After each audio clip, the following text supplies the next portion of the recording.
संतोषजनक है।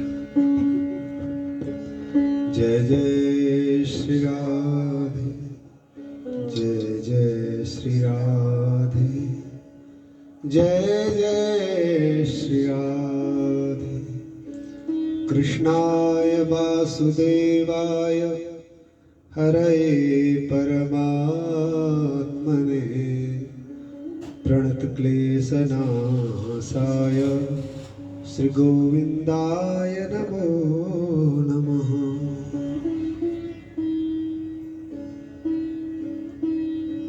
आज मोहिनी एकादशी है। मोहिनी एकादशी, इसके दो मतलब हैं, दो अर्थ हैं। पहला, मोहनी उस गोपी को भी कहते हैं जो ठाकुर जी के मोह में है। मोहनी राधा रानी का भी नाम है, मोहनी गौ माता का भी नाम है, और मोहनी इस ब्रज भूमि का भी नाम है, और मोहनी एकादशी का भी नाम है। ब्रज भूमि मोहनी में जानी, हमारे आचार्य कहते हैं ब्रज भूमि मोहनी में जानी, मोहन कुंज मोहन वृंदावन, मोहन जमुना पानी, मोहनी नार सकल गोकुल की, बोलत मोहनी बानी। श्री भट्ट के प्रभु मोहन नागर, मोहनी राधा रानी,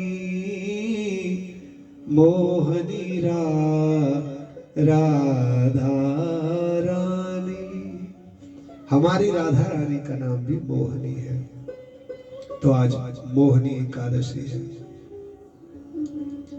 आप बरसों से एकादशी का व्रत करते चले आ रहे हैं।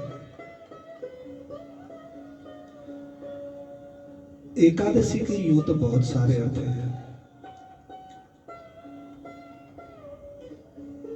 पर जब जीव इस बेकार युक्त संसार से ठाकुर जी की तरफ चलने के लिए कुछ कदम ले लेता है, और ठाकुर जी की तरफ चलने के लिए, हे प्रभु अब मैं आपकी राह पर चल पड़ा हूं, और उस राह पर चलने वाले व्रत का नाम ही एकादशी है।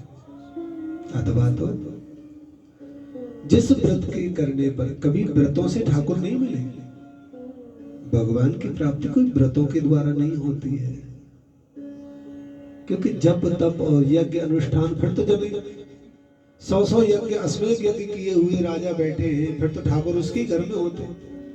जब तप अनुष्ठान व्रत यज्ञ ये ठाकुर को प्रसन्न करने के लिए नहीं होते, क्योंकि एकादशी स्वयं भगवान श्री कृष्ण के ही हृदय से उत्पन्न हुई है, भगवान के ही हृदय से प्रकट हुई है। इसलिए ठाकुर को यह एकादशी बहुत प्रिय है, ठाकुर को अति प्रिय है। भगवान कहते हैं जो एकादशी का व्रत करते हैं, फिर उनको यमराज वाली लाइन में नहीं लगना पड़ता, फिर वो कृष्ण प्रसाद ग्रहीता, फिर वो ठाकुर की लाइन में आ जाते हैं। उनका परम सौभाग्य है। और व्रत करने पर, व्रत का मतलब एक संकल्प होता है। इसे हमारी ग्रामीण भाषा में उपवास भी कहा गया है। और उपवास का मतलब होता है, उप माने समीप और वास माने रहना। या तो जब से हम ठाकुर जी के पास रहने लग जाएं, ठाकुर जी के निकट रहने लग जाएं, वो है एकादशी। या फिर जिन क्रियाओं के द्वारा हम ठाकुर के पास पहुंच जाएं, उसका भी नाम एकादशी। एक और बड़ी बात है, आप कितने भी अपराधी हैं, कितने भी पापी हैं, कितने भी झूठ बोलने वाले हैं, कितने भी प्रपंची हैं, कैसा भी कार्य करते हैं, गोस्वामी जी कहते हैं अब तक जो होनी थी सो हो गई।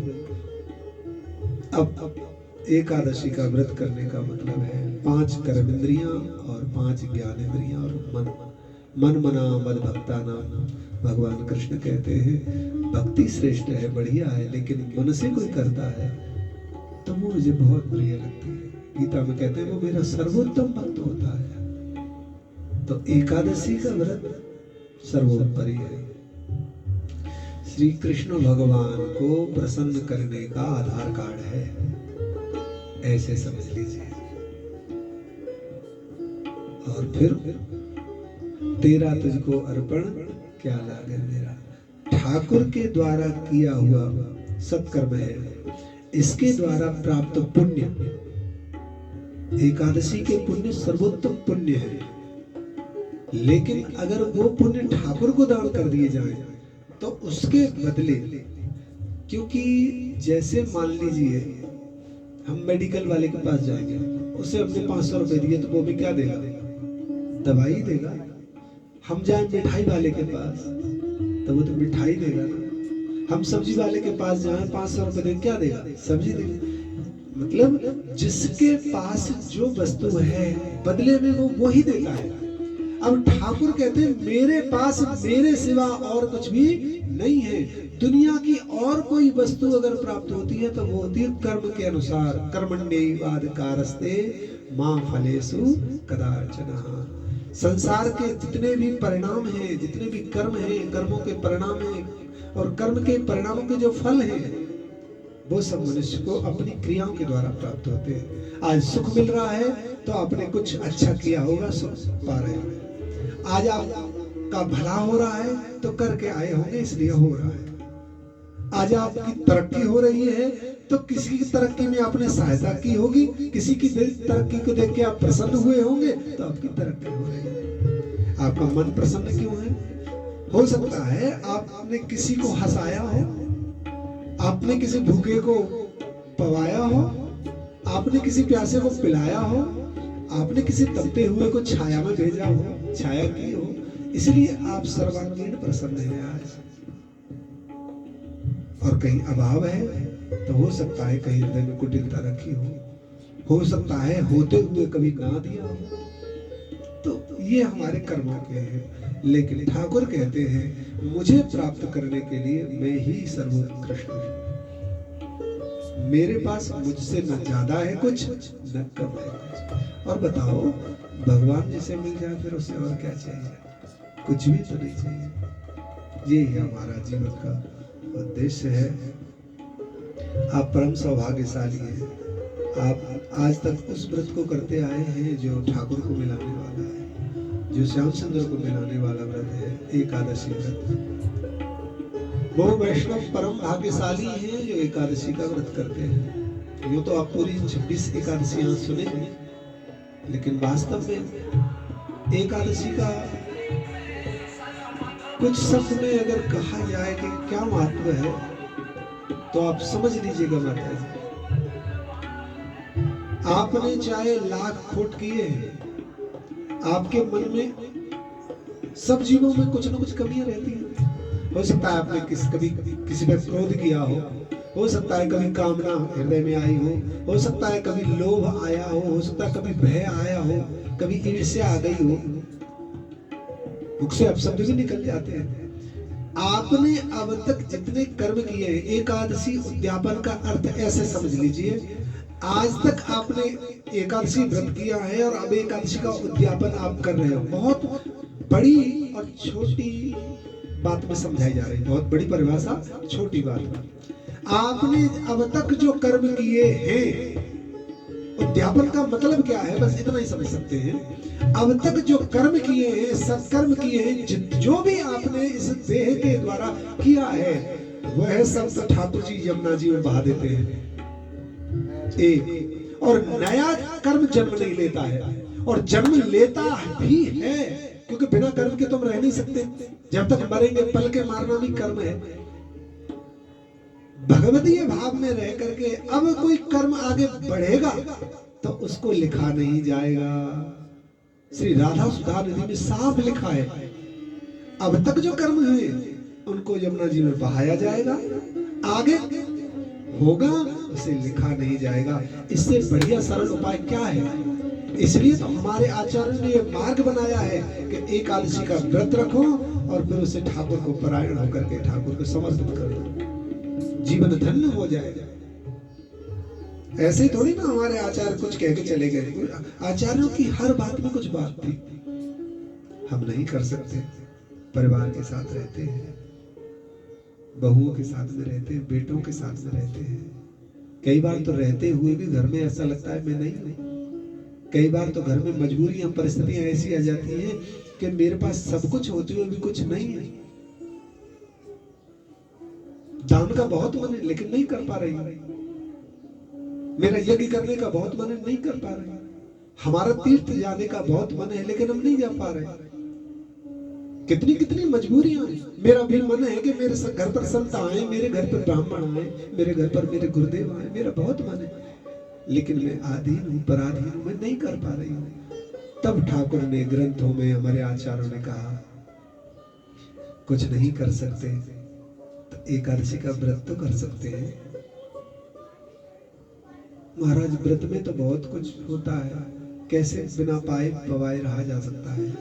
देखो आचार्यों की दयालुता, सारी एकादशी आप सुनेंगी, किसी में आम खाने को बता दिया है, किसी में केला खाने को बता दिया है, किसी में चूर्ण खाने को बता दिया है, किसी में आंवला खाने को बता दिया है, किसी में केवल दही खाने को, किसी में केवल शहद खाने को।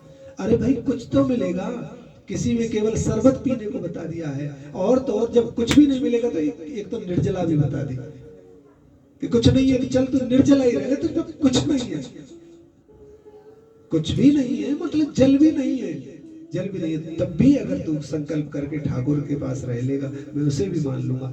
ऐसा दयालु हमारे वैष्णव जगत में ठाकुर के सिवा और कहां मिलेगा भैया। और उस दयालुता को स्वीकार करके जब हम आगे बढ़ते हैं वही एकादशी का महात्म कहलाता है।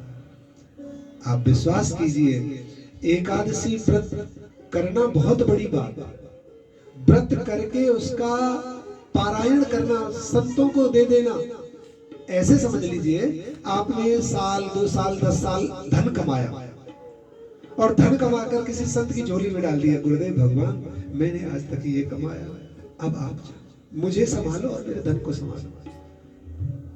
संत खुद तो पाता नहीं है, संत क्योंकि नदी और वृक्ष और संत ये औरों के लिए ही होते हैं।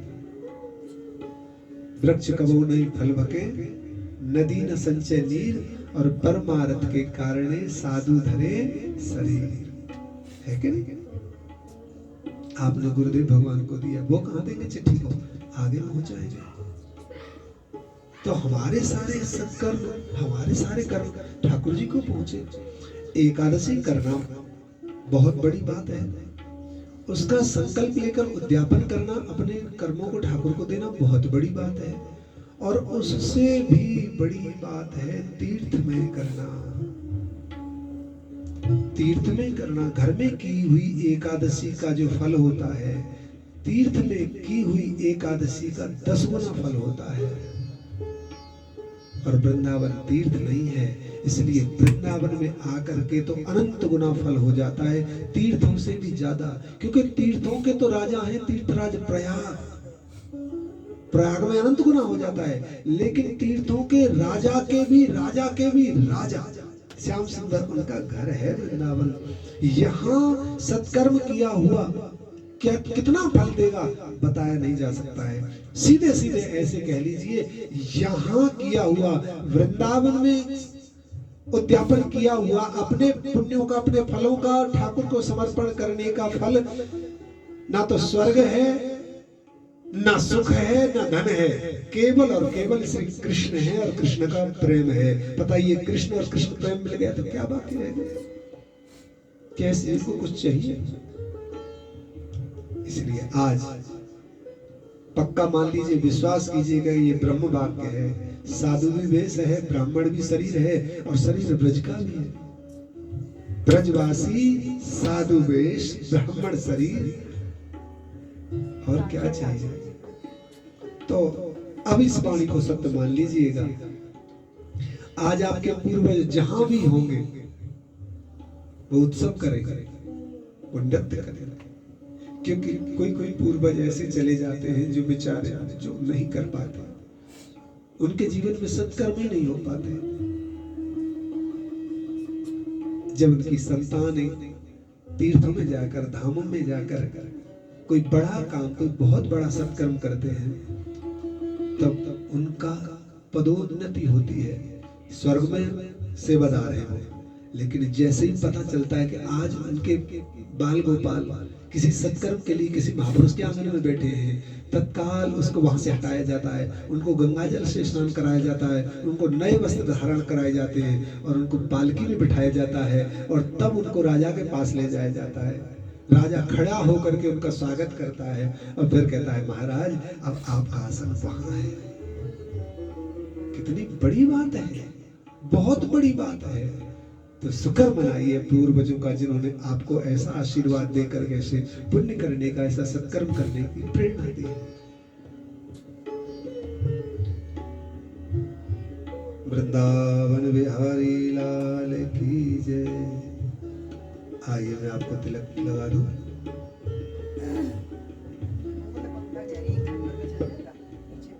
चल जाए श्री राम।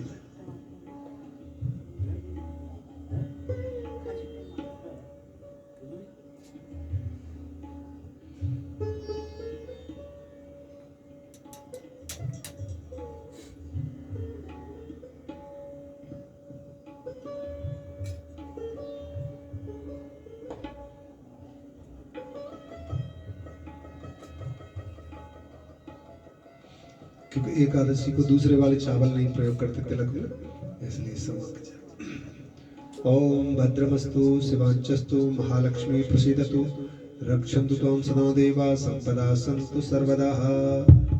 ओम आदित्या वसवो रुद्रः विश्वे देवा अमृतगणे तिलकन्ते प्रियस्यन्तु धर्मकामार्थ सिद्धये।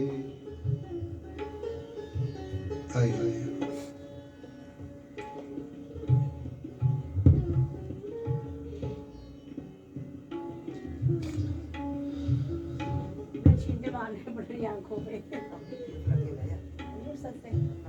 ओम अपवित्रः पवित्रो वा सर्वव्यस्तांगतो वा यः स्मरेत् पुंडरीकाक्षं स वायाभ्यन्तरः शुचि पुंडरीकाक्षं पुनातु पुंडरीकाक्षं महा।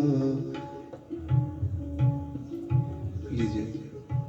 ओम केशवाय नमः, नारायण माधवाय नमः, ओम महालक्ष्मी महासरस्वती महाकाली नमः, ओम केशवाय नमः, नारायण माधवाय नमः। पी लीजिए। अब जे धुलना है, हाथ धुलकर पीछे की तरफ डालिए। ओम पवित्र स्तव वैष्णव्यो सवितरुवा पस्वना उत्मनो छिद्रेण पवित्रेण सूरसरस्वी तसते पवित्र पवते पवित्र पूतः यत्कामः पुनैतच्छकेयं महा। ओम लाइए, ये ग्रंथि वंदन है,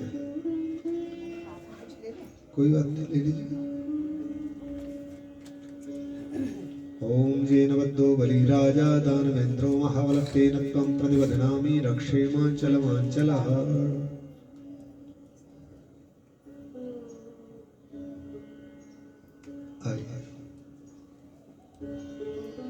कृष्णाय वासुदेवाय हरये परमात्मने प्रणतक्लेशनाशाय श्री गोविंदाय नमो नमः।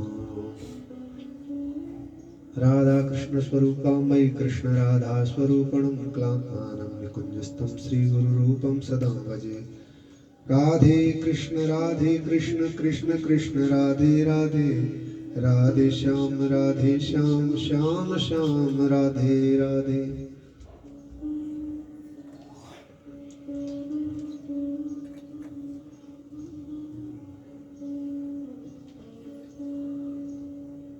ओम स्वस्ति न इंद्रो वृद्धश्रवाः स्वस्ति नः पूषा विश्ववेदाः स्वस्ति नस्तारक्षो अरिष्टनेमिः स्वस्ति नो बृहस्पतिर्दधातुः प्रखदस्वां मरुतः प्रश्निमातरः सुभञ्जावानो विदथे कुजगमयः अग्निर्जिह्वा मनवा सूर्यचक्षसो विश्वेनो देवा अवसागमनिः भद्रं कर्णेभिः शृणुयाम देवा भद्रं पश्येमाक्षभिर्यजत्राः स्तरैरङ्गैस्तुष्टवागं सस्तनुर्वसेमहि देवहितं जतायुः शतमिन्नु शरदो अन्तिदेवा यत्रा नश्चक्राजरसन्तनूनां पुत्रासो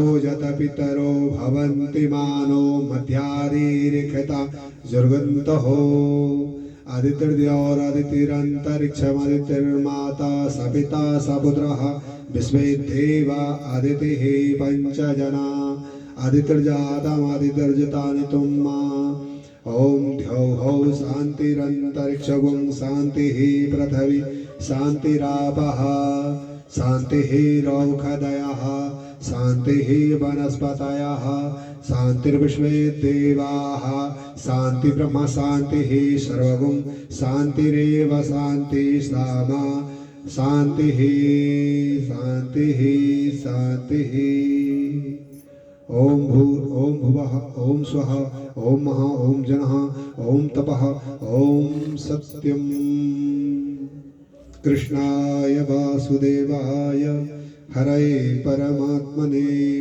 प्रणतक्लेशनाशाय गोविन्दाय नमो नमः।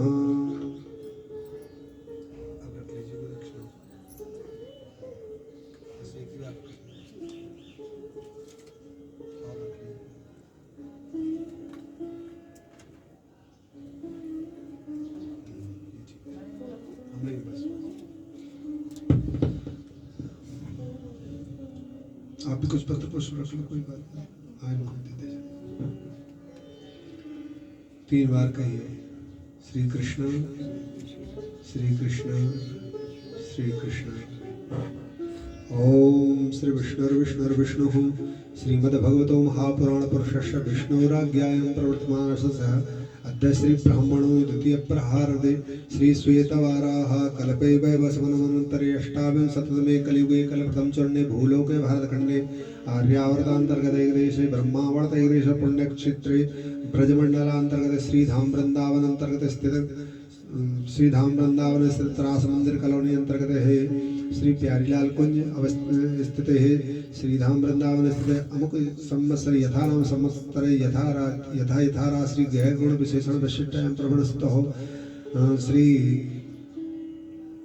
वैशाख मासे शुक्ल पक्षे मोहिनी एकादश्यां मृधौ शुभवासरायणताने यथा सोमवासरायणताने यथा यथा राशि ग्रह गुण विशेषण विशिष्टायां शुभपर्वस्थितौ एकादश्यां तिथौ अमुक यजमानः अमुक श्री ओमपाल गर्भ मित्तल गोत्रोत्पन्नो वैश्यो श्री ओमपाल यजमानः सपत्निका सहितं सपरिवार कल्याण हितार्थाय पुत्रादि सुख संपत्ति ऐश्वर्य प्राप्ति हितार्थाय श्री भगवत कृपा प्राप्ति अर्थाय सपरिवार संगे श्रीमती नीलम सिंगला सहित है सपरिवार कल्याण हितार्था है भक्ति प्राप्ति अर्था है भगवान श्री कृष्ण कृपा प्राप्ति अर्था श्री राधा रानी कृपा प्राप्ति समस्त ब्रज भूमि देवी देव कृपा प्राप्ति अर्थम पितृ कृपा प्राप्ति अर्थम पितृ मोक्ष करणार्थम श्री एकादशी व्रत उद्यापन अध्यान्तर्गत है श्री एकादशी उद्यापन संकल्प हम करश्य श्री कृष्णार्पणमस्तु। कृष्णाय वासुदेवाय हरे परमात्मने प्रणतक्लेशनाशाय श्री गोविंदाय नमो नमः। हरिः ओम मा गणानां त्वा गणपतिगुं अवामहे प्रियाणां त्वा प्रियपतिगुं अवामहे निधीनां त्वा निधिपतिगुं हवामहे वसो मम आहमजानि गर्भधमा त्वमजासि गर्भधम्मा अम्बे अम्बिके अम्बालके नमानयति कशुनः स्वसत्सुखा सुभद्रिकां काम्पीडवासनीं महा। ओम भूर्भुवः स्वः गणेशाम्बिकाभ्यां नमः। ओम मनोतो जुर्कृतं जस्य बृहस्पतिर्तनोत्वरिष्ठं यज्ञगुं समवन्दातु विश्वे देवासः ये हमाद्यन्ता ओम प्रतिष्ठः भो देवः। मेरे साथ बोलिए भो देवः भो इष्टः भो कुलदेवः मम कल्याण हितार्थ मम पितृ पूर्वज कल्याण भगवत कृपा मोक्ष प्राप्त निमित्त हितार्थ समस्त देवता गौरी गणपत नवग्रहादिदेव षोडश मातृका 10 दिक्पाल पंचलोकपाल ब्रह्मादि सृष्टिकर्ता शिवादि नारायणादि समस्त पूज्य देव मम इष्ट श्री राधा कृष्ण कृपा पूर्वक इहागच्छ इहातिष्ठ सुप्रतिष्ठ वरदो भवः। छोड़ दीजिए। हे श्याम सुंदर हे श्री राधा रानी हमारे कल्याण के लिए आप सपरिकर पधारिए। गजाननं भूतिगणादिसेवितं कपेत्यजम्बो फलचारभक्षणम् उमासुतं शोकविनाशकारकं नमामि विघ्नेश्वर पादपङ्कजम्।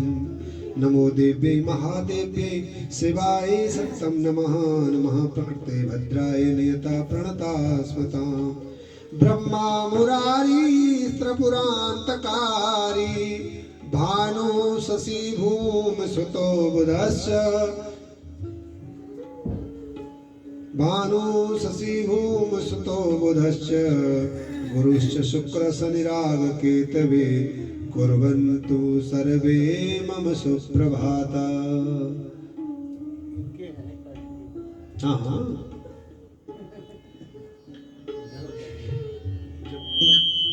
जब पति साथ में हो क्योंकि संकल्प इसी मार्ग से जाता है। ऐसे उदाहरण समझ लीजिए। अगर ब्रह्मा जी का मोक्ष होना है तो ब्रह्मा का लोक तो बहुत ऊपर है, वो चाहे तो ऊपर चले जाए, लेकिन नहीं, ब्रह्मा को अगर मोक्ष होना है तो पहले पृथ्वी पर आना पड़ेगा और फिर पृथ्वी से जाना पड़ेगा। जब तक स्त्री का पति है तब तक उसके सारे पुण्य यूं बाईपास होकर जाते हैं। हाँ, इतना तो जरूर समझना चाहिए। श्री वृंदावन बिहारी लाल की जय।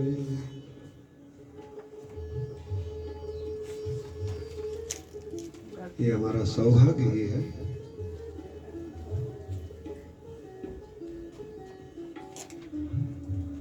ओ नमो नमस्ते षटका प्रभाया श्री श्वेतहाराय सुमंगलाय सुपास्तहस्ताय जशासनाय जलादिनाथाय नमो नमस्ते। ओम गौरी गणेशाय नमः नवग्रहादिदेवाय नमः श्री वरुणदेवताभ्यां नमः।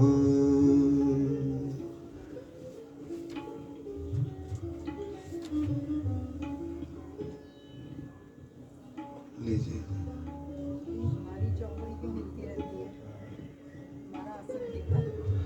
कांति सिताम्रशति निंदित सारदेन्दु यत्रैकतो विलिसितामसतांग शोभां वृंदावने प्रकृतया मुनिगांग संगम श्री राधा मुकुंद युगलं तदहं नमामि। बर्हापीडं नटवरवपु कर्णयो कर्णकारं बिभ्रदवास कनक कपिशं वैजयन्तीं च मालं रन्ध्राण वेणोरधर सुधया पूरयन् गोपवृन्दै वृन्दारण्यं स्वपदरमणं प्रावसद्गीतकीर्तिम्। हे कृष्ण करुणा सिन्धु दीनबन्धु दयानिधे